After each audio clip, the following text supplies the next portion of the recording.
السلام علیکم ورحمۃ اللہ وبرکاتہ۔ نحمدہ ونصلی علی رسولہ الکریم، اما بعد، اعوذ باللہ من الشیطان الرجیم، بسم اللہ الرحمن الرحیم۔ قال اللہ تعالی، جس نے من یطیع الرسول فقد اطاع اللہ، جس نے رسول کی اطاعت کی اس نے اللہ کی اطاعت کی۔ صدر محترم معزز اساتذہ کرام اور عزیز ساتھیوں، آج کی بزم میں میری تقریر کا عنوان ہے سیرت النبی صلی اللہ علیہ وسلم۔ اللہ نے انسانوں کی رہنمائی کے لیے ہر دور اور ہر علاقے میں اپنا ایک رسول بھیجا جو اللہ کا پیغام وحدانیت اللہ کے بندوں تک پہنچاتے رہے، اور سب سے آخری نبی صلی اللہ علیہ وسلم کو سارے جہاں کے لیے رحمت للعالمین بنا کر بھیجا، آپ کو بہترین نمونہ بتایا۔ آپ کی سیرت قرآن کی عملی تفسیر ہے، آپ کا طریقہ سنت کہلاتا ہے، اور سنت کی اتباع میں ہی اللہ نے کامیابی رکھی ہے۔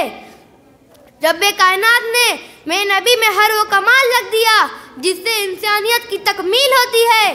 سیرت النبی کا مطالعہ اور اس کا اتباع ہر دور اور ہر زمانے میں سب بلندی اور خوش نصیبی کی کنجی ہے۔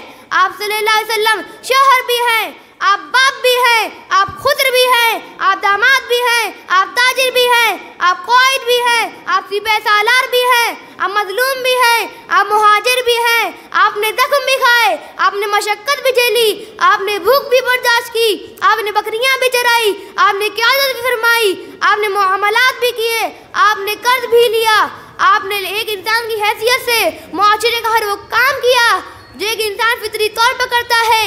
اس لیے آپ کو نمونہ بنائے بغیر نہ کوئی اچھا باپ بن سکتا ہے، نہ کوئی اچھا بیٹا بن سکتا ہے، نہ کوئی اچھا خضر بن سکتا ہے، نہ کوئی اچھا داماد بن سکتا ہے، نہ کوئی اچھا شوہر بن سکتا ہے، نہ کوئی اچھا تاجر بن سکتا ہے، نہ کوئی اچھا سپہ سالار بن سکتا ہے، اور نہ کوئی اللہ کی صحیح سے عبادت کر سکتا ہے۔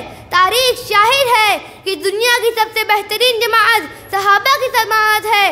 خود رسول صلی اللہ علیہ وسلم نے ان کی تربیت فرمائی اور اللہ نے انہیں رضامندی کی سند دی ہے۔